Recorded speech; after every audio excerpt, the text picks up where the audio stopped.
ഇതെന്ത് ഫിഷാണ്? ഇതാണ് കണവ. ഇത് ഫ്രീസറിൽ വെച്ചതുകൊണ്ടാണ് ഇങ്ങനെ നിൽക്കുന്നത്. ഇത് ഞങ്ങളിവിടെ പറയുന്നത് കൂന്തൽ എന്നാണ്. നമ്മളെ വലിയ കൂന്തൽ നന്നാക്കുകയാണ് കേട്ടോ. പണിയുണ്ട് നന്നാക്കാൻ? ഏകദേശം കുറച്ചൊക്കെ പണിയുണ്ട്. എന്താ സൈസ് നോക്കി. ഞാൻ ആദ്യമായിട്ടാണ് ഇത്ര വലിപ്പമുള്ള കൂന്തൽ കാണുന്നത്. നമ്മളിത് അകത്ത് വെച്ച് നന്നാക്കാണ്ട് പുറത്തേക്ക് ഇറങ്ങി നന്നാക്കാമെന്ന് വിചാരിച്ചു.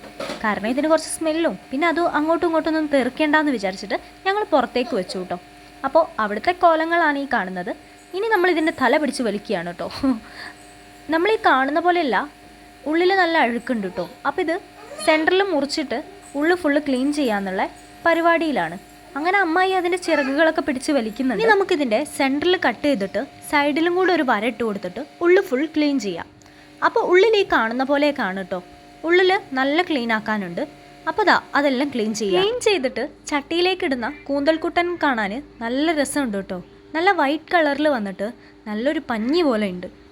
ഫൈനലി നമ്മൾ കൂന്തലൊക്കെ കഴുകി ക്ലീൻ ചെയ്ത് വെച്ചിട്ടുണ്ട്. ഇനിയിപ്പോൾ മുറിക്കുന്നുണ്ട് കേട്ടോ.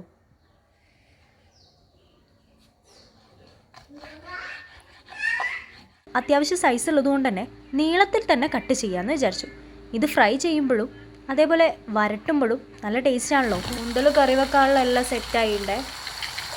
അങ്ങനെ ഫൈനലി നമ്മൾ കൂന്തൽ കറി ഇവിടെ സെറ്റ്.